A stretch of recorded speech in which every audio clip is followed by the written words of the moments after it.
दिव्यांग सेवी एवं हिंदी के चर्चित युवा कवि व कथाकार श्री गोलेंद्र पटेल जी ने मूर्धन्य कथाकार अमरकांत की जिंदगी और जोंक कहानी रिकॉर्डिंग करने के लिए भेजे हैं ताकि दिव्यांग यानी दृष्टिबाधित मतलब नेत्रहीन विद्यार्थीगण इसे सुन सकें। कहानी का पाठ करने से पहले मैं अमरकांत के बारे में 2 शब्द कहना चाहती हूँ।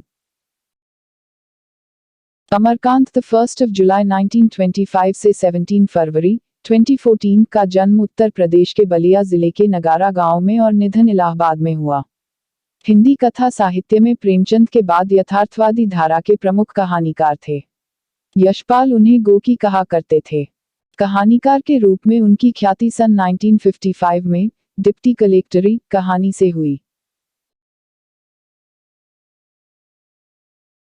उनकी रचनाएं हैं कहानी संग्रह जिंदगी और जोंक 1958, देश के लोग 1964, मौत का नगर, मित्र मिलन तथा अन्य कहानियां, कुहासा, तूफान, कला प्रेमी, प्रतिनिधि कहानियां, 10 प्रतिनिधि कहानियां, एक धनी व्यक्ति का बयान 1997, सुख और डयक के साथ 2002, जांच और बच्चे, अमरकांत की संपूर्ण कहानियां, 2 खंडों में, औरत का क्रोध। उपन्यास सूखा पत्ता 1959, काले उजले दिन 1969, कटीली रह के फूल, ग्राम सेविका 1962, पराई डाल का पंछी, बाद में सुखजीवी 1982 नाम से प्रकाशित, बीच की दीवार 1981, सुन्नर पांडे की पतोह, आकाश पक्षी 1967, इन्हीं हथियारों से, विदा की रात, लहरें, खबर का सूरज आकाश में, पत्रकार जीवन पर आधारित अधूरा उपन्यास, संस्मरण, कुछ यादें, कुछ बातें 2008, दोस्ती, बाल साहित्य, नेऊर भाई, वानर सेना, खूंटा में दाल है, सुग्गी चाची का गांव, झगड़ू लाल का फैसला, एक स्त्री का सफर, 7, मंगरी, बाबू का फैसला, 2 हिम्मती बच्चे।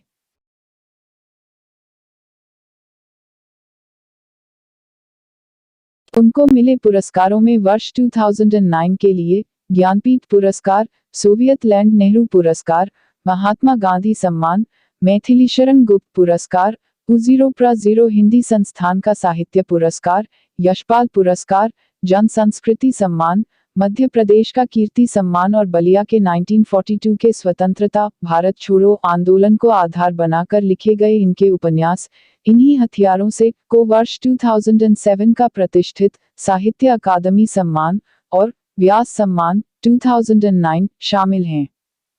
चर्चित कहानियां, एक थी गौरा, दोपहर का भोजन, पोखरा, डिप्टी कलेक्टरी, जिंदगी और जोंक, लड़का लड़की, पलाश के फूल, बहादुर, एक निर्णायक पात्र, गले की जंजीर, मछुआ।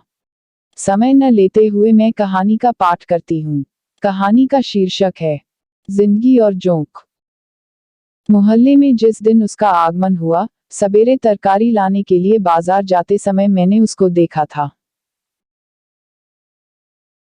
शिवनाथ बाबू के घर के सामने सड़क की दूसरी ओर स्थित खंडहर में नीम के पेड़ के नीचे एक दुबला पतला काला आदमी गंदी लुंगी में लिपटा चित पड़ा था, जैसे रात में आसमान से टपककर बेहोश हो गया हो अथवा दक्षिण भारत का भूला भटका साधु निश्चिंत स्थान पाकर चुपचाप नाक से हवा खींच खींच कर प्राणायाम कर रहा हो। फिर मैंने शायद 1-2 बार और भी उसको कठपुतले की भांति डोल डोल कर सड़क को पार करते या मोहल्ले के 1-2 मकानों के सामने चक्कर लगाते या बैठकर हाँफते हुए देखा। इसके अलावा मैं उसके बारे में उस समय तक कुछ नहीं जानता था। रात के लगभग 10 बजे खाने के बाद बाहर आकर लेटा था। चैत का महीना, हवा तेज चल रही थी, चारों ओर घुप अंधियारा। प्रारंभिक झपकियां ले ही रहा था कि मारो मारो का हल्ला सुनकर चौंक पड़ा। यह शोरगुल बढ़ता गया। मैं तत्काल उठ बैठा। शायद आवाज शिवनाथ बाबू के मकान की ओर से आ रही थी। जल्दी से पांव चप्पल में डाल उधर को चल पड़ा। मेरा अनुमान ठीक था। शिवनाथ बाबू के मकान के सामने ही भीड़ लगी थी। मोहल्ले के दूसरे लोग भी शोरगुल सुनकर अपने घरों से भागे चले आ रहे थे। मैंने भीतर घुसकर देखा और कुछ चकित रह गया। खंडहर का वही भिखमंगा था। शिवनाथ बाबू का लड़का रघुवीर उस भिखमंगे की दोनों बाहों को पीछे से पकड़े हुए था और 2-3 व्यक्ति आंख मूंद तथा उछल कूदकर बेतहाशा पीट रहे थे। शिवनाथ बाबू तथा अन्य लोग उसे भयजन्य क्रोध से आंखें फाड़ फाड़ कर घूर रहे थे। भिखमंगा नाटा था, पेट नांद की तरह फूला हुआ। मार पड़ने पर वह बेतहाशा चिल्ला रहा था, मैं बरई हूं, बरई हूं। साला छंटा हुआ चोर है, साहब। शिवनाथ बाबू मेरे पास सरक आए थे, पर यह हमारा आपका दोष है कि आदमी नहीं पहचानते। गरीबों को देखकर हमारा आपका दिल पसीज जाता है और मौका बे मौका खुद्दी चुन्नी, साग सत्तू दे ही दिया जाता है। आपने तो इसको देखा ही होगा, मालूम होता था महीनों से खाना नहीं मिला है, पर कौन जानता था कि साला ऐसा निकलेगा। हरामी का पिल्ला। फिर भिखमंगे की ओर मुड़कर गरज पड़े, बता साले, साड़ी कहाँ रखी है? नहीं वह मार पड़ेगी कि नानी याद आ जाएगी। उनका गला जोर से चिल्लाने के कारण किंचित बैठ गया था, इसलिए संभवतः थककर वह चुप हो गए। पीटने वालों ने भी इस समय पीटना बंद कर दिया था, लेकिन शिवनाथ बाबू के वक्तव्य से रामजी मिश्र का शोहदा पहलवान लड़का शंभू अत्यधिक प्रभावित मालूम पड़ा। वह अभी अभी आया था और शिवनाथ बाबू का बयान समाप्त होते ही आप देखा न ताव, भीड़ में से आगे लपक, जूता हाथ में ले, गंदी गालियां देते हुए भिखमंगे को पीटना शुरू कर दिया। 1-1.5 हफ्ते से मोहल्ले में आया हुआ है, शिवनाथ बाबू जैसे निश्चिंत होकर फिर बोले, लालची कुत्तों की तरह इधर उधर घूमा करता था, सो हमारे घर में दया आ गई। एक रोज उसे बुलाकर उन्होंने कटोरे में दाल भात तरकारी खाने को दे दी। बस क्या था, पच गया। रोज आने लगा। खैर, कोई बात नहीं थी, आपकी दया से ऐसे 2-3 भर भिखमंगे रोज ही खाकर दुआ दे जाते हैं। यह घर में आने लगा तो मौका पड़ने पर एक आध काम भी कर देता था, अब यह किसको पता था कि आज यह घर से नई साड़ी चुरा लेगा। आपको ठीक से पता है कि साड़ी इसी ने चुराई है। कोर्ट। मेरे इस प्रश्न से वे बिगड़ गए। बोले, आप भी खूब बात करते हैं। यही पता लग गया तो चोर कैसा? मैं तो खूब जानता हूं कि ये सब चोरी का माल होशियारी से छिपा देते हैं और जब तक इनकी बड़ी पिटाई न की जाए, कुछ नहीं बताते। अब यही समझिए कि करीब 9 बजे साड़ी गायब हुई। जमुना का कहना है कि उसी समय उसने इसको किसी सामान के साथ घर से निकलते हुए देखा। फिर मैं यह पूछता हूं कि आज 10 वर्ष से मेरे घर का दरवाजा इसी तरह खुला रहता है, लेकिन कभी चोरी नहीं हुई। आज ही कौन सी नई बात हो गई कि वह आया नहीं और मोहल्ले में चोरी बदमाशी शुरू हो गई? अरे, मैं इन सालों को खूब जानता हूं। वह भिखमंगा अब भी तेज मार पड़ने पर चिल्ला उठता, मैं बरई हूं, बरई हूं, बरई हूं। स्पष्ट था कि इतने लोगों को देखकर वह काफी भयभीत हो गया था और अपने समर्थन में कुछ न पाकर बेतहाशा अपनी जाति का नाम ले रहा था, जैसे हर जाति के लोग चोर हो सकते हैं, लेकिन बरई कतई नहीं हो सकते। नए लोग अब भी आ रहे थे। वे क्रोध और उत्तेजना में आकर उसे पीटते और फिर भीड़ में मिल जाते और जब लगातार मार पड़ने पर भी उसने कुछ नहीं बताया तो लोग खामखा थक गए। कुछ लोग वहां से सरकने भी लगे। किसी ने उसे पेड़ में बांधने और किसी ने पुलिस के सुपुर्द करने की सलाह दी।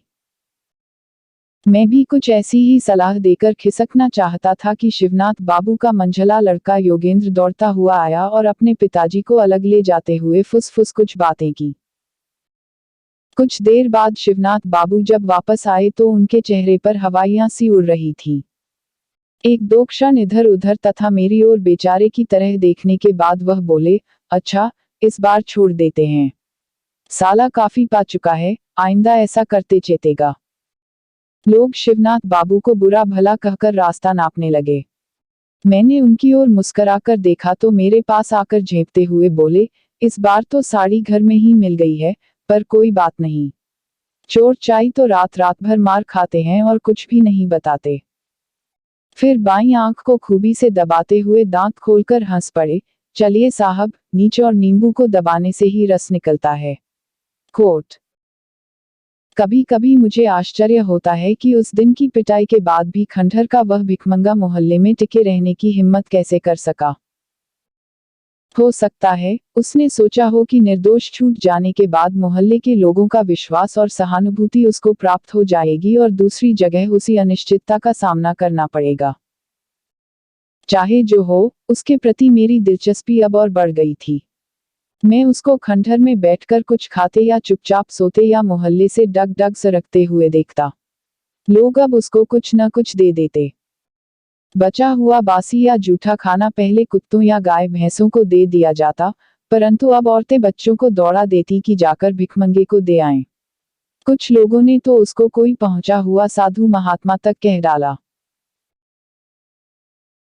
और धीरे धीरे उसने खंडहर का परित्याग कर दिया और आम सहानुभूति एवं विश्वास का आश्चर्यजनक लाभ उठाते हुए जब वह किसी न किसी ओसारे या दालान में जमीन पर सोने बैठने लगा तो लोग उससे हल्के फुल्के काम भी लेने लगे। दया माया के मामले में शिवनाथ बाबू से पार पाना टेढ़ी खीर है, किंतु भिखमंगा उनके दरवाजे पर जाता ही न था। लेकिन एक दिन उन्होंने किसी शुभ मुहूर्त में उसे सड़क से गुजरते समय संकेत से अपने पास बुलाया और तिरछी नजर से देखते हुए मुस्कुराकर बोले, देख बे, तूने चाहे जो भी किया, हमसे तो यह सब नहीं देखा जाता। दर दर भटकता रहता है, कुत्ते सुअर का जीवन जीता है। आज से इधर उधर भटकना छोड़, आराम से यहीं रह और दोनों जून भर पेट खा। पता नहीं यह शिवनाथ बाबू के स्नेह से संभव हुआ या डर से, पर भिखमंगा उनके यहाँ स्थायी रूप से रहने लगा। उन्हीं के यहाँ उसका नामकरण भी हुआ। उसका नाम गोपाल था, लेकिन शिवनाथ बाबू के दादा का नाम गोपाल सिंह था, इसलिए घर की औरतों की जबान से वह नाम उतरता ही न था। उन्होंने उसको रजुआ कहना आरंभ किया और धीरे धीरे यही नाम सारे मोहल्ले में प्रसिद्ध हो गया। किंतु रजुआ के भाग्य में बहुत दिनों तक शिवनाथ बाबू के यहाँ टिकना न लिखा था। बात यह है कि मोहल्ले के लोगों को यह कतई पसंद न था कि केवल दोनों जून भोजन पर रजुआ शिवनाथ बाबू की सेवा करे। जब भगवान ने उनके बीच एक नौकर भेज ही दिया था तो उस पर उनका भी उतना ही अधिकार था और उन्होंने मौका देखकर उसको अपनी सेवा करने का अवसर देना आरंभ कर दिया। वह शिवनाथ बाबू के किसी काम से जाता तो रास्ते में कोई न कोई उसको पैसे देकर किसी काम की फरमाइश कर देता और यदि वह आनाकानी करता तो संबंधित व्यक्ति बिगड़कर कहता, साला तू शिवनाथ बाबू का गुलाम है, वह क्या कर सकते हैं, मेरे यहाँ बैठकर खाया कर, वह क्या खिलाएंगे, बासी भात ही तो देते होंगे। कोट। रजुआ शिवनाथ बाबू से अब भी डरता था, इसीलिए उनसे छिपाकर ही वह अन्य लोगों का काम करता, किंतु उसको पीटने का और व्यक्तियों को भी उतना ही अधिकार था। एक बार जमुनालाल के लड़के जंगी ने रजुआ से 3-4 आने की लकड़ी लाने के लिए कहा और रजुआ फौरन आने का वायदा करके चला गया, पर वह शीघ्र न आ सका क्योंकि शिवनाथ बाबू के घर की औरतों ने उसे इस या उस काम में बांध रखा। बाद में वह जब जमुनालाल के यहाँ पहुंचा तो जंगी ने पहला काम यह किया कि 2 थप्पड़ उसके गाल पर जड़ दिए, फिर गरज कर बोला, सुअर, धोखा देता है, कह देता नहीं आऊंगा, अब आज मैं तुझसे दिन भर काम कराऊंगा, देखे कौन साला रोकता है, आखिर हम भी मोहल्ले में रहते हैं कि नहीं। कोट। और सचमुच जंगी ने उससे दिन भर काम लिया। शिवनाथ बाबू को सब पता लग गया, लेकिन उनकी उदार व्यवहारिक बुद्धि की प्रशंसा किए बिना नहीं रहा जाता, क्योंकि उन्होंने चूतक नहीं की। उसकी सेवाओं की उपयोग संबंधी खींचातानी से उसका समाजीकरण हो गया। मोहल्ले का कोई भी व्यक्ति उसे 2-4 रुपये देकर स्थायी रूप से नौकर रखने को तैयार न हुआ, क्योंकि वह इतना शक्तिशाली कतई न था कि 24 घंटे नौकर की महान जिम्मेदारियां संभल सके। वह तेजी के साथ 25-50 गगरे पानी न भर सकता था, बाजार से दौड़कर भारी सामान सौदा न ला सकता था, अतएव लोग उससे छोटा मोटा काम ले लेते और इच्छानुसार उसे कुछ न कुछ दे देते। अब न वह शिवनाथ बाबू के यहाँ टिकता और न जमुनालाल के यहाँ, क्योंकि उसको कोई टिकने ही न देता। इसको रजुआ ने भी समझ लिया और मोहल्ले के लोगों ने भी। वह अब किसी व्यक्ति विशेष का नहीं, बल्कि सारे मोहल्ले का नौकर हो गया। रजुआ के लिए छोटे मोटे कामों की कमी न थी। किसी के यहाँ खा पीकर वह बाहर की चौकी या जमीन पर सो रहता और सवेरे उठता तो मोहल्ले के लोग उसका मुंह जोहते। नौकर चाकर किसी के यहाँ बहुत दिनों तक टिकते नहीं थे और वे भाग भाग कर रिक्शे चलाने लगते या किसी मिल या कारखाने में काम करने लगते। 2-4 व्यक्तियों के यहाँ ही नौकर थे, अन्य घरों में कहार पानी भर देता, लेकिन वह गगरों के हिसाब से पानी देता और यदि एक गगरा भी अधिक दे देता तो उसका मेहनताना पाई पाई वसूल कर लेता। इस स्थिति में रजुआ का आगमन जैसे भगवान का वरदान था। लोग उससे छोटा बड़ा काम लेकर इच्छानुसार उसकी मजदूरी चुका देते। यदि उसने कोई छोटा काम किया तो उसे बासी रोटी या भात या भुना हुआ चना या सत्तू दे दिया जाता और वह एक कोने में बैठकर चापुड़ चापुड़ खा फांक लेता। अगर कोई बड़ा काम कर देता तो एक जून का खाना मिल जाता, पर उसमें अनिवार्य रूप से एक आध चीज बासी रहती और कभी कभी तरकारी या दाल नदारत होती। कभी भात नमक मिल जाता, जिसे वह पानी के साथ खा जाता। कभी कभी रोटी अचार और कभी कभी तो सिर्फ तरकारी ही खाने या दाल पीने को मिलती। कभी खाना न होने पर 2-4 पैसे मिल जाते या मोटा पुराना कच्चा चावल या दाल या 4-6 आलू। कभी उधार भी चलता। वह काम कर देता और उसके एवज में फिर किसी दिन कुछ न कुछ पा जाता। इसी बीच वह मेरे घर भी आने लगा था, क्योंकि मेरी श्रीमती जी बुद्धि के मामले में किसी से पीछे न थी। रजुआ आता और काम करके चला जाता। 1-2 बार मुझसे भी मुठभेड़ हुई, पर कुछ बोला नहीं। कोई छुट्टी का दिन था। मैं बाहर बैठा एक किताब पढ़ रहा था कि इतने में रजुआ भीतर आया और कोने में बैठकर कुछ खाने लगा। मैंने घूमकर एक निगाह उस पर डाली। उसके हाथ में एक रोटी और थोड़ा सा अचार था और वह सुअर की भांति चापुड़ चापुड़ खा रहा था। बीच बीच में वह मुस्कुरा पड़ता, जैसे कोई बड़ी मंजिल सर करके बैठा हो। मैं उसकी ओर देखता रहा और मुझे वह दिन याद आ गया, जब चोरी के अभियोग में उसकी पिटाई हुई थी। जब वह खाकर उठा तो मैंने पूछा, क्यों रे रजुआ, तेरा घर कहाँ है? कोर्ट। वह सकपकाकर खड़ा हो गया, फिर मुंह टेढ़ा करके बोला, सरकार, रामपुर का रहने वाला हूँ। और उसने दांत निपोड़ दिए। गांव छोड़कर यहाँ क्यों चला आया? मैंने पुनः प्रश्न किया। क्षण भर वह असमंजस में मुझे खड़ा ताकता रहा, फिर बोला, पहले रसड़ा में था, मालिक। कोर्ट।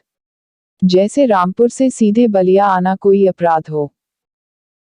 उसके लिए संभवतः क्यों का कोई महत्व नहीं था, जैसे गांव छोड़ने का जो भी कारण हो, वह अत्यंत सामान्य एवं स्वाभाविक था और वह न उसके बताने की चीज थी और न किसी के समझने की। रामपुर में कोई है तेरा? मैंने 1-2 क्षण उसको गौर से देखने के बाद दूसरा सवाल किया। नहीं मालिक, बाप और 2 बहनें थीं, टाउन में मर गईं। वह फिर दांत निपोकर हंस पड़ा। उसके बाद मैंने कोई प्रश्न नहीं किया। हिम्मत नहीं हुई। वह फौरन वहां से सरक गया और मेरा हृदय कुछ अजीब सी घृणा से भर उठा। उसकी खोपड़ी किसी हलवाई की दुकान पर दिन में लटकते काले गैस लैंप की भांति हिल डुल रही थी। हाथ पैर पतले, पेट अब भी हंडिया की तरह फूला हुआ और सारा शरीर निहायत गंदा एवं घृणित। मेरी इच्छा हुई, जाकर बीवी से कह दूं कि इससे काम न लिया करो। यह रोगी फिर टाल गया, क्योंकि इसमें मेरा ही घाटा था। मैं जानता था कि नौकरों की कितनी किल्लत थी और रजुआ के रहने से इतना आराम हो गया था कि मैं हर पहली या दूसरी तारीख को राशन, मसाला आदि खरीदकर महीने भर के लिए निश्चिंत हो जाता। इनखिलाफ जिंदाबाद। महात्मा गांधी की जय। कोर्ट। कुछ महीने बाद एक दिन जब मैं अपने कमरे में बैठा था कि मुझे रजुआ के नारे लगाने और फिर ही हंसने की आवाज सुनाई दी। मैं चौंका और मैंने सुना, आंगन में पहुंचकर वह जोर से कह रहा है, मलिकाइन, थोड़ा नमक होगा, रामबली मिसिर के यहाँ से रोटियां मिल गई हैं, दाल बनाऊंगा। मेरी पत्नी चूल्हे चौके में लगी हुई थी। उसने कुछ देर बाद उसको नमक देते हुए पूछा, रजुआ, सच बताना, तुझे नहाए हुए कितने दिन हो गए? कोर्ट। खिचड़ी की खिचड़ी नहाता हूं न, मलिकाइन जी। वह नमक लेकर बोला और हंसते हुए भाग गया। मैं कमरे में बैठा यह सब सुन रहा था। संभवतः उसको मेरी उपस्थिति का ज्ञान न था, अन्यथा वह ऐसी बातें न करता। लेकिन यह बात साफ थी कि अब वह मोहल्ले में जम गया है। उसको खाने पीने की चिंता नहीं है। इतना ही नहीं, अब वह मोहल्ले भर से शह पा रहा है। लोग अब उससे हंसी मजाक भी करने लगे हैं और उसे मारे पीटे जाने का किंचित मात्र भी भय नहीं। अवश्य यही बात थी और वह स्थिति में परिवर्तन से लाभ उठाते हुए ढीठ हो गया था। इसीलिए उसने अपने आगमन की सूचना देने के लिए राजनीतिक नारे लगाए थे, जैसे वह कहना चाहता हो कि मैं हंसी मजाक का विषय हूं, लोग मुझसे मजाक करें, जिससे मेरे हृदय में हिम्मत और ढाढ़ बंधे। मुझे बड़ा ही आश्चर्य हुआ। लेकिन कुछ ही दिन बाद मैंने उसकी एक और हरकत देखी, जिससे मेरे अनुमान की पुष्टि होती थी। सायंकाल दफ्तर से आ रहा था कि ज्योतिराम के गोले के पास मैंने रजुआ की आवाज सुनी। पतिया की स्त्री बर्तन मांज रही थी और उसके पास खड़ा रजुआ टेढ़ा मुंह करके बोल रहा था, सलाम हो भौजी, समाचार है न? अंत में बेमतलब ही हंसने लगा। पतिया की बहू ने थोड़ी मुस्की काटते हुए सुनाया, दूर हो पापी, समाचार पूछने का तेरा ही मुंह है। चला जा, नहीं तो झूठ की काली हांडी चलाकर वह मारूंगी की सारी लिफिन गई। यहाँ उसने एक गंदे मुहावरे का इस्तेमाल किया। लेकिन मालूम पड़ता है कि रजुआ इतने ही से खुश हो गया, क्योंकि वह मुंह फैलाकर हंस पड़ा और फिर तुरंत उसने 2-3 बार सिर को ऊपर झटका देते हुए ऐसी किलकारियां लगाईं जैसे घास चरता हुआ गधा अचानक सिर उठाकर ढीचू ढीचू कर उठता है। फिर तो यह उसकी आदत हो गई। सारे मोहल्ले की छोटी जातियों की औरतों से उसने भौजाई का संबंध जोड़ लिया था। उनको देखकर वह कुछ हल्की फुल्की छेड़खानी कर देता और तब वह गधे की भांति ढीचू ढीचू कर उठता। कुएं पर पहुंचकर वह किसी औरत को कनखी से निहारता और अंत में पूछ बैठता, यह कौन है? अच्छा, बड़की भौजी हैं। सलाम भौजी। सीताराम सीताराम, राम राम जपना पराया माल अपना। इतना कह वह दुष्टतापूर्वक हंस पड़ता। वह किसी काम से जा रहा होता, पर रास्ते में किसी औरत को बर्तन मांजते या अपने दरवाजे पर बैठे हुए या कोई काम करते हुए देख लेता तो 1-2 मिनट के लिए वहां पहुंच जाता, बेहया की तरह हंसकर कुशल क्षेम पूछता और अंत में झिड़की गाली सुनकर किलकारियां मारता हुआ वापस चला जाता। धीरे धीरे वह इतना सहक गया कि नीची जाति की किसी जवान स्त्री को देखकर, चाहे वह जान पहचान की हो या न हो, दूर से ही हिचकी दे देकर किलकने लगता। मेरी तरह मोहल्ले के अन्य लोगों ने भी उसके इस परिवर्तन पर गौर किया था और संभवतः इसी कारण लोग उसे रजुआ साला कहने लगे। अब कोई बात कहनी होती, कितने गंभीर काम के लिए पुकारना होता, लोग उसे रजुआ साला कहकर बुलाते और अपने काम की फरमाइश करके हंस पड़ते। उनकी देखा देखी लड़के भी ऐसा ही करने लगे, जैसे साला कहे बिना रजुआ का कोई अस्तित्व ही न हो, और इससे रजुआ भी बड़ा प्रसन्न था, जैसे इससे उसके जीवन की अनिश्चितता कम हो रही हो और उस पर अचानक कोई संकट आने की संभावना संकुचित होती जा रही हो। और अब लोग उसे चिढ़ाने भी लगे। क्यों बे रजुआ साला, शादी करेगा? लोग उसे छेड़ते। रजुआ उनकी बातों पर खी हंस पड़ता और फिर अपनी आदत के अनुसार सिर को ऊपर की ओर 2-3 बार झटके देता हुआ तथा मुंह से ऐसी हिचकी की आवाज निकालता हुआ, जो अधिक कड़वी चीज खाने पर निकलती है, चलता बनता। वह समझ गया था कि लोग उसे देखकर खुश होते हैं और अब वह सड़क पर चलते, गली से गुजरते, घर में घुसते, काम की फरमाइश लेकर घर से निकलते और कुएं पर पानी भरते समय जोरों से चिल्लाकर उस समय के प्रचलित राजनीतिक नारे लगाता या कबीर की कोई गलत सलत बानी बोलता या किसी सुनी हुई कविता या दोहे की 1-2 पंक्तियां गाता। ऐसा करते समय वह किसी की ओर देखता नहीं, बल्कि टेढ़ा मुंह करके जमीन की ओर देखता, मुंह फैलाकर हंसे जाता, जैसे वह दिमाग की आंखों से देख रहा हो कि उसकी हरकतों को बहुत से लोग देख सुनकर प्रसन्न हो रहे हैं। ****** सायंकाल दफ्तर से आने और नाश्ता पानी करने के बाद मैं हवाखोरी करने निकल जाता हूँ। रेलवे लाइन पकड़कर बांसडीह की ओर जाना मुझे सबसे अच्छा लगता है। सरयू पार करके गंगाजी के किनारे घूमना टहलना कम आनंददायी नहीं है, लेकिन उसमें सबसे बड़ी कठिनाई यह है कि बरसात में दोनों नदियां बढ़कर समुद्र का रूप ले लेती हैं और जाड़े में इतने दलदल मिलते हैं कि जाने की हिम्मत नहीं होती। लेकिन कभी कभी ऐसा भी होता है कि मुझे देर हो जाती है या अधिक चलने फिरने की कोई इच्छा नहीं होती और स्टेशन के प्लेटफॉर्म का चक्कर लगाकर वापस लौट आता हूँ। 15-20 दिन के बाद एक दिन सायंकाल स्टेशन के प्लेटफॉर्म पर टहलने लगा।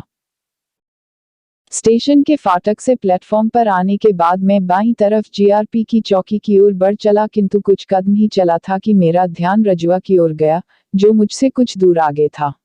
वह भी उधर ही जा रहा था। मुझे कुछ आश्चर्य नहीं हुआ, क्योंकि शहर के काफी लोग दिशा मैदान के लिए कटनाला जाते थे, जो स्टेशन के पास ही बहता है। मैं धीरे धीरे चलने लगा, पर रजुआ कटर नाला नहीं गया, बल्कि जीआरपी की चौकी के पास कुछ ठिठक कर खड़ा हो गया। अब मुझे कुछ आश्चर्य हुआ। क्या वह किसी मामले में पुलिस वालों के चक्कर में आ गया है? मेरी समझ में कुछ न आया और उत्सुकतावश मैं तेज चलने लगा। आगे बढ़ने पर स्थिति कुछ कुछ समझ में आने लगी। चौकी के सामने एक बेंच पर बैठे पुलिस के 2-3 सिपाही कोई हंसी मजाक कर रहे थे और उनसे थोड़ी ही दूरी पर नीचे एक नंगी औरत बैठी हुई थी। वह औरत और कोई नहीं, एक पगली थी, जो कई दिनों से शहर का चक्कर काट रही थी। उसको मैंने कई बार चौक में तथा एक बार सरयू के किनारे देखा था। उसकी उम्र लगभग 30 वर्ष होगी और वह बदसूरत, काली तथा निहायत गंदी थी। वह जहां जाती, कुछ लफंगे हा हू करते उसके पीछे हो जाते। रजुआ उस पगली के पास ही खड़ा था।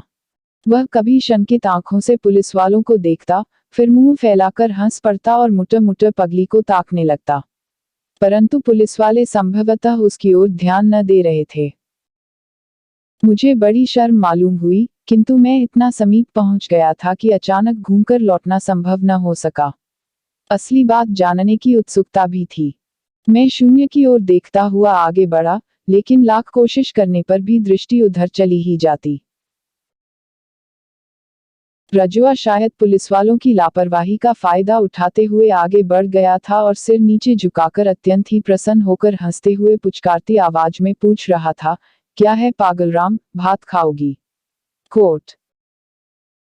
इतने में पुलिस वालों में से एक ने कड़क कर प्रश्न किया, कौन है बे साला, चलता बन, नहीं तो मारते मारते भूसा बना दूंगा। रजुआ वहां से थोड़ा हट गया और हंसते हुए बोला, मालिक, मैं रजुआ हूं।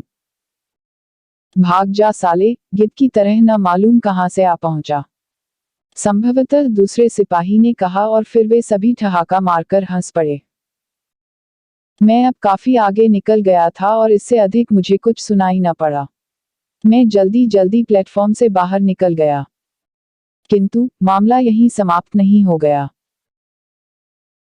घर आकर मैंने आंगन में चारपाई डाल बड़ी मुश्किल से आधा घंटा आराम किया होगा कि मेरी पत्नी भागती हुई आई और कुछ मुस्कुराती हुई तेजी से बोली, अरे जरा जल्दी से बाहर आइए तो, एक तमाशा दिखाती हूँ। हमारी कसम, जरा जल्दी उठिए। मैं अनिच्छापूर्वक उठा और बाहर आकर जो दृश्य देखा उससे मेरे हृदय में एक ही साथ आश्चर्य एवं घृणा के ऐसे भाव उठे जिन्हें मैं व्यक्त नहीं कर सकता। रजुआ स्टेशन की नंगी पगली के आगे आगे आ रहा था। पगली कभी इधर उधर देखने लगती या खड़ी हो जाती तो रजुआ पीछे होकर पगली की अंगुली पकड़कर थोड़ा आगे ले आता और फिर उसे छोड़कर थोड़ा आगे चलने लगता तथा पीछे घूम घूमकर पगली से कुछ कहता जाता। इसी तरह वह पगली को सड़क की दूसरी ओर स्थित क्वार्टरों की छत पर ले गया।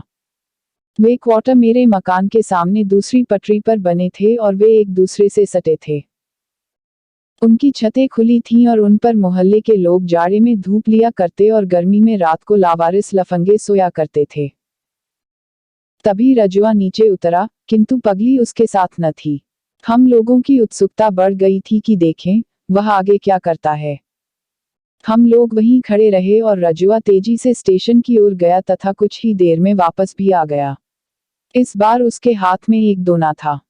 दोना लेकर वह ऊपर चढ़ गया और हम समझ गए कि वह पगली को खिलाने के लिए बाजार से कुछ लाया है। इसके बाद 2-3 दिन तक रजुआ को मैंने मोहल्ले में नहीं देखा। उस दिन की घटना से हृदय में एक उत्सुकता बनी हुई थी, इसलिए एक दिन मैंने अपनी पत्नी से पूछा, क्या बात है, रजुआ आजकल दिखाई नहीं देता। अब यहाँ नहीं आता क्या? कोट। पत्नी ने थोड़ा चौंक कर उत्तर दिया, अरे आपको नहीं मालूम, उसको किसी ने बुरी तरह पीट दिया है और वह बरन की बहू के यहाँ पड़ा हुआ है। क्यों, क्या बात है? मैंने अपनी उत्सुकता प्रकट किए बिना धीमे स्वर में पूछा। पत्नी ने मुस्कुराकर बताया, अरे वही बात है। रजुआ उस पगली को छत पर छोड़ नरसिंह बाबू के यहाँ काम करने लगा। नरसिंह बाबू की स्त्री बताती हैं कि वह उस दिन बड़ा गंभीर था और काम करते करते चहककर जैसे किलकारी मारता है, वैसे नहीं करता था। उसकी तबीयत काम में नहीं लगती थी। वह एक काम करता और मौका देख कोई बहाना बनाकर क्वार्टर की छत पर जाकर पगली का समाचार ले आता। नरसिंह बाबू की स्त्री ने जब उसे खाना दिया तो उसने वहां भोजन नहीं किया, बल्कि खाने को एक कागज में लपेटकर अपने साथ लेता गया। उसने वह खाना खुद थोड़े खाया, बल्कि उसको वह ऊपर छत पर ले गया। रात के करीब 11 बजे की बात है। रजुआ जब ऊपर पहुंचा तो देखा कि पगली के पास कोई दूसरा सोया है। उसने आपत्ति की तो उसको उस लफंगे ने खूब पीटा और पगली को लेकर कहीं दूसरी जगह चला गया। तुम्हें यह सब कैसे मालूम हुआ? मेरा हृदय एक अनजान क्रोध से भरा आ रहा था। बरन की बहू बता रही थी, पत्नी ने उत्तर दिया और अकारण ही हंस पड़ी। बहुत दिन हो गए थे। गर्मी का मौसम था और भयंकर लू चलना शुरू हो गई थी। छत पर मार खाने के 4-5 दिन बाद रजुआ फिर मोहल्ले में आकर काम करने लगा था। लेकिन उसमें एक जबरदस्त परिवर्तन यह हुआ कि उसका स्त्रियों के साथ छेड़खानी करके गधे की भांति हिचकना किलकना बंद हो गया। रजुआ ने आजकल दाढ़ी क्यों रख छोड़ी है? मैंने पत्नी से पूछा। रजुआ की बात छिड़ने पर मेरी बीवी अवश्य हंस देती। मुस्कराकर उसने उत्तर दिया, आजकल वह भगत हो गया है। बरन की बहू को उसके दत्य की सजा देने को उसने दाढ़ी बढ़ा ली है और रोजाना शनिचरी देवी पर जल चढ़ाता है। मेरे प्रश्नसूचक दृष्टि से देखने पर पत्नी ने अपनी बात स्पष्ट की। बात यह है कि रजुआ पिछले महीनों से रात को बरन की बहू के यहाँ ही सोता था और उससे बुआ का रिश्ता भी उसने जोड़ लिया था। रजुआ 2-4 आने जो कुछ कमाता, वह अपनी बुआ के यहाँ जमा करता जाता। वह बताता है कि इस तरह करते करते 10 रुपये तक इकट्ठे हो गए हैं। एक बार उसने बरन की बहू से अपने रुपये मांगे तो वह इनकार कर गई कि उसके पास रजुआ की एक पाई भी नहीं। रजुआ के दिल को इतनी चोट लगी कि उसने दाढ़ी रख ली। वह कहता है कि जब तक बरन की बहू को कोड़ न फूटेगा, वह दाढ़ी न मुड़ाएगा। इसी काम के लिए वह शनिचरी देवी पर रोज जल भी चढ़ाता है। शनिचरी देवी का जहां तक संबंध है, मुझे अब ख्याल आया। शनिचरी अपने जमाने की एक प्रचंड डोमिन थी। ताड़का की तरह लंबी तगड़ी और लड़ने झगड़ने में उस्ताद। वह किसी से भी नहीं डरती थी और नित्य ही किसी न किसी से मोर्चा लेती थी। एक बार किसी लड़ाई में एक डोम ने शनिचरी की खोपड़ी पर एक लट्ठा जमा दिया, जिससे उसका प्राणांत हो गया। लेकिन 1-1.5 हफ्ते बाद ही उस डोम के चेचक निकल आई और वह मर गया। लोगों ने उसकी मृत्यु का कारण शनिचरी का प्रकोप समझा। डोमों ने श्रद्धा में उसका चबूतरा बना दिया और तब से वह छोटी जातियों में शनिचरी माता या शनिचरी देवी के नाम से प्रसिद्ध हो गई थी। मैं कुछ नहीं बोला, लेकिन पत्नी ने संभवतः कुछ उदास स्वर में कहा, उसको आजकल थोड़ा बुखार रहता है। उसका विश्वास है कि बरन की बहू ने उस पर जादू टोना कर दिया है। वह कहता है कि शनिचरी बहुत चलती देवी हैं। अरे, 1 महीने में ही बरन की बहू कोड़ से फूट फूट कर मरेगी। पता नहीं, उसका ज्वर टूटा कि नहीं, मैंने जानने की कोशिश भी नहीं की। बीमार तो वह सदा ही का था। सोचा, शायद उतर गया हो, क्योंकि काम तो वह उसी तरह कर रहा था। हाँ, बीच में उसके चेहरे पर जो चुस्ती और खुशी चमक चमक उठती, वह तिरोहित हो गई थी। न वह उतना चहकता था, न उतना बोलता था। अपेक्षाकृत वह अधिक गंभीर और सुस्त हो गया। उसकी रुचि धर्म की ओर मुड़ गई और शनिचरी देवी की मन्नत मानते वह अच्छा भला भगत बन बैठा। मेरे घर के सामने, सड़क की दूसरी ओर क्वार्टर में एक पंडित जी रहते हैं। फलस्वरूप उनके यहाँ इक्के तांगे वालों और गाड़ीवानों की भीड़ लगी रहती है, जो पंडित जी के यहाँ से सत्तू लेकर अपनी भूख मिटाते हैं और उनकी दुकान के छायादार नीम के नीचे 5-10 मिनट विश्राम करते हुए ठट्ठा मजाक भी करते हैं। रात को वहीं उनकी मजलिस लगती है। उस रात गर्मी इतनी थी कि आंगन में दम घुटा जा रहा था। मैं खाने के पश्चात चारपाई को घसीटते हुए लगभग सड़क के किनारे ले गया। उमस तो यहाँ भी थी, पर अपेक्षाकृत शांति मिली। महावीर जी समुंदर में कूदते हैं तो ताड़का महारानी का कहती हैं। कोट। सुनो सुनो, प्रश्नकर्ता की बात के उत्तर में रजुआ, शायद वह भगत कहलाने लगा था, तत्काल जोश से ऐसे बोला, जैसे आशंका हो कि यदि वह देर कर देगा तो कोई दूसरा ही बता देगा। बजरंगबली बड़े जबर थे। वह समुंदर में कुछ दूर तक तैर लेते हैं तो उनको ताड़का महारानी मिलती हैं। ताड़का महारानी अपना रूप दिखाती हैं तो बजरंगबली किससे कम है। ये मियाँ इढ़े तो हम तुमसे डर योड़े, बजरंगबली भी उतने ही बड़े हो जाते हैं। इसके बाद ताड़का महारानी के कान से बाहर निकल आते हैं। तो ये रज्जू भगत, गान्ही महात्मा भी तो जेहल से निकल आते हैं। किसी दूसरे ने पूछा। रजुआ ने और जोर से बताया, सुनो सुनो, गान्ही महात्मा को सरकार जब जेहल में डाल देती है तो एक दिन क्या होता है कि सभी सिपाही प्यादा के होते हुए भी गान्ही महात्मा जेहल से निकल आते हैं और सबकी आंखों पर पट्टी बंधी रह जाती है। गान्ही महात्मा 7 समुंदर पार करके जब दिल्ली पहुंचते हैं तो सरकार उन पर गोली चलाती है। गोली गान्ही महात्मा की छाती पर लगकर 100 टुकड़े हो जाती है और गान्ही महात्मा आसमान में उड़कर गायब हो जाते हैं। इसके पूर्व महात्मा गांधी की मृत्यु का ऐसा दिलचस्प किस्सा मैंने कभी नहीं सुना था, यद्यपि गांधी की हत्या हुए 4 वर्ष गुजर गए थे। उसकी दाढ़ी जैसे जैसे बढ़ती गई, रजुआ के धर्म प्रेम का समाचार भी फैलता गया। निचले तबके के लोगों में अब वह रज्जू भगत के नाम से पुकारा जाने लगा। बड़े लोगों में भी कोई कोई हंसी मजाक में उसको इस नाम से संबोधित करता, लेकिन उनके कहने पर वह शर्माकर हंसते हुए चला जाता। पर छोटी जातियों के समाज में वह कुछ न कुछ ऐसी कह गुजरता जो सबसे अलग होती। अक्सर उनकी मजलिसें रात को पंडित जी की दुकान के आगे जमती और रजुआ उनसे राम सीता जी की चर्चा करता, भूत प्रेत बरमडीह के महत्व पर प्रकाश डालता और झाड़ फूंक मंत्र जप की महत्ता समझाता। वे नाना प्रकार की शंकाएं प्रकट करते और रजुआ उनका समाधान करता। लेकिन इतनी धार्मिक चर्चाएं करने, शनिचरी देवी पर जल चढ़ाने तथा दाढ़ी रखने के बावजूद उसकी मनोकामना पूरी न हुई। शाम को दफ्तर से लौटा ही था कि बीवी ने चिंतातुर स्वर में सूचना दी, अरे जानते नहीं, रजुआ को हैजा हो गया है। उन दिनों गर्मी अपनी चरम सीमा पर थी और गड्ढे तथा बमपुलिस की गली में, जो शहर के अत्यधिक गंदे स्थान थे, हैजे की कई घटनाएं हो गई थी। मुझे आश्चर्य नहीं हुआ, क्योंकि रजुआ को हैजा न होता तो और किसको होता। जिंदा है या मर गया? मैंने उदासीन स्वर में पूछा। मेरी पत्नी ने अफसोस प्रकट करते हुए कहा, क्या बताएं, मेरा दिल छटपटाकर रह गया। वहीं खंडहर में पड़ा हुआ है, के दस्त से पस्त हो गया है। लोग बताते हैं कि आधे 1 घंटे में मर जाएगा। कोई दवा दारू नहीं हुई। कोर्ट कौन उसका सगा बैठा है जो दवा दारू करता?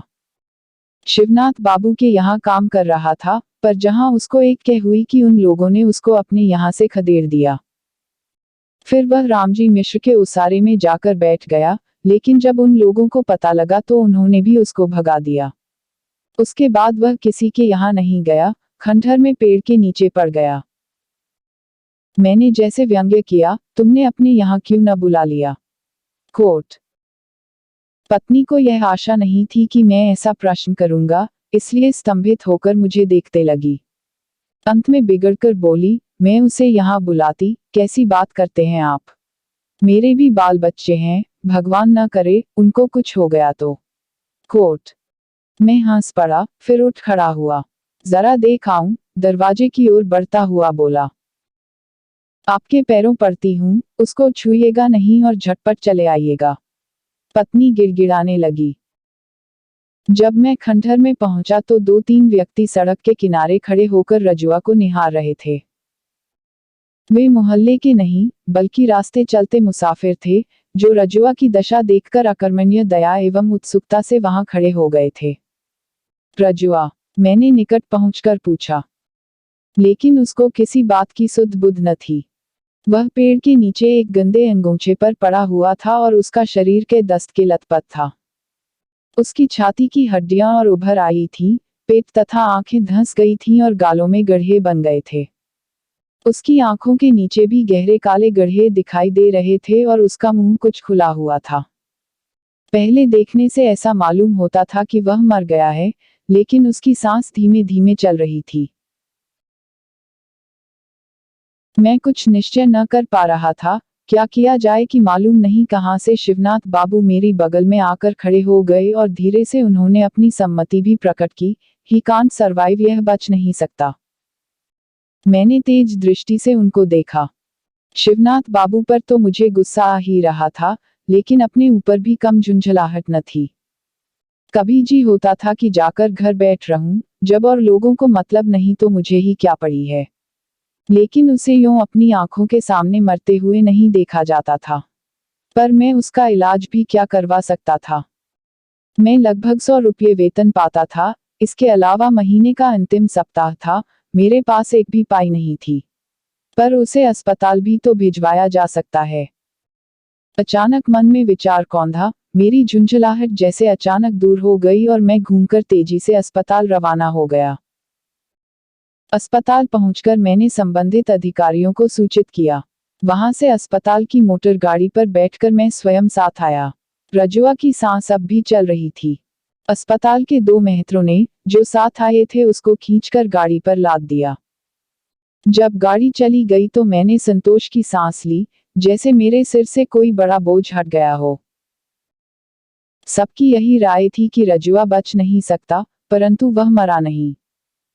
यदि अस्पताल पहुंचने में थोड़ा भी विलंब हो गया होता तो बेशक काल के गाल से उसकी रक्षा न हो पाती। अस्पताल में वह 4-5 दिन रहा, फिर वहां से बर्खास्त कर दिया गया। किंतु उसकी हालत बेहद खराब थी। वह एकदम दुबला पतला हो गया था। मुश्किल से चल पाता और जब बोलता तो हाँफने लगता। न मालूम क्यों, वह अस्पताल से सीधे मेरे घर ही आया। यद्यपि मेरी पत्नी को उसका आना बहुत बुरा लगा, लेकिन मैंने उससे कह दिया कि 2-4 दिन उसे पड़ा रहने दे, फिर वह अपने आप ही इधर उधर आने जाने तथा काम करने लगेगा। वह 4-5 दिन रहा, खाने को कुछ न कुछ पा ही जाता। वह कोई न कोई काम करने की कोशिश करता, पर उससे होता नहीं। किसी को घर में बैठकर मुफ्त खिलाना मेरी श्रीमती जी को बहुत बुरा लगता था, परंतु सबसे बड़ा भय उनको यह था कि उसके रहने से घर में किसी को हैजा न हो जाए। और एक दिन घर आने पर रजुआ नहीं दिखाई पड़ा। पूछने पर बीवी ने बताया कि वह अपनी तबीयत से पता नहीं कब कहीं चला गया। वह कहीं गया न था, बल्कि मोहल्ले ही में था। लेकिन अब वह बहुत कम दिखाई पड़ता। मैंने उसको 1-2 बार सड़क पर पैर घिसट घिसट कर जाते हुए देखा। संभवतः वह अपना पेट भरने के लिए कुछ न कुछ करने का प्रयत्न कर रहा था और फिर एक दिन मैंने उसे खंडहर में पुनः पड़ा पाया। शिवनाथ बाबू अपने दरवाजे पर बैठकर अपने शरीर में तेल की मालिश करा रहे थे। मैंने उनसे जाकर नमस्कार करते हुए प्रश्न किया, रजुआ खंडहर में क्यों पड़ा हुआ है? उसे फिर हैजा हुआ है क्या? कोट। शिवनाथ बाबू बिगड़ गए, गोली मारिए साहब, आखिर कोई कहां तक करे। अब साले को खुजली हुई। जहां जाता है, खुजलाने लगता है। कौन उससे काम कराए? फिर काम भी तो वह नहीं कर सकता। साहब, अभी 2-3 रोज की बात है, मैंने कहा एक गगरा पानी ला दो। गया जरूर, लेकिन कुएं से उतरने समय गिर गए बच्चू। पानी तो खराब हुआ ही, गगरा भी टूट पिचक गया। मैंने तो साफ साफ कह दिया कि मेरे घर के अंदर पैर न रखना, नहीं पैर तोड़ दूंगा। गरीबों को देखकर मुझे भी दया माया सताती है, पर अपना भी तो देखना है। कोट। मैं कुछ नहीं बोला और चुपचाप घर लौट आया। इस बार मेरी हिम्मत नहीं हुई कि जाकर उसे देख या उससे हाल चाल पूछूं। घर आकर मैंने पत्नी से पूछा, तुमने रजुआ से कुछ कहा सुना तो नहीं था? मुझे शक था कि बीवी ने ही उसको भगा दिया होगा और इसीलिए वह मेरे घर नहीं आता। मेरी बात सुनकर श्रीमती जी अचकचाकर मुझे देखने लगी, फिर तिनकर बोली, क्या करती, रोगी को पालती। कोई मेरा भाई बंधु तो नहीं। कोट। मैं क्या कहता। रजुआ को भयंकर खुजली हो गई थी, लेकिन उसने मोहल्ला नहीं छोड़ा। वह अक्सर खंडहर में बैठकर अपने शरीर को खुजलाता रहता। खाने की आशा में वह इधर उधर चक्कर भी लगाता। कभी कभी वह मेरे घर के सामने लकड़ी वाले पंडित के यहाँ आता और पंडित जी थोड़ा सत्तू दे देते। मैंने भी 1-2 बार अपने लड़के के हाथ खाना भिजवा दिया। इस तरह उसके पेट का पालन होता रहा। उसका चेहरा भयंकर हो गया था, एकदम पीला और हाथ पैर जली हुई रस्सी की तरह ऐंठे हुए। वह बाहर कम ही निकलता और जब निकलता तो उसको देखकर एक अजीब दहशत सी लगती, जैसे कोई नरकंकाल चल रहा हो। Asterisk asterisk asterisk. आषाढ़ चढ़ गया और बरसात का पहला पानी पड़ चुका था। शनिवार का दिन, सवेरे लगभग 8 बजे मैं दफ्तर का काम लेकर बैठ गया। लेकिन तबीयत लगी नहीं। बाहर नाली में वर्षा का पानी पूरे वेग से दौड़ रहा था और शरीर पर पुरवाई के झोंके आ लगते, जिससे मैं एक मधुर सुस्ती का अनुभव कर रहा था। मैंने कलम मेज पर रख दी और कुर्सी पर सिर टेक कर ऊँघने लगा। यदि एक आहट ने चौंका न दिया होता तो मैं सो भी जाता।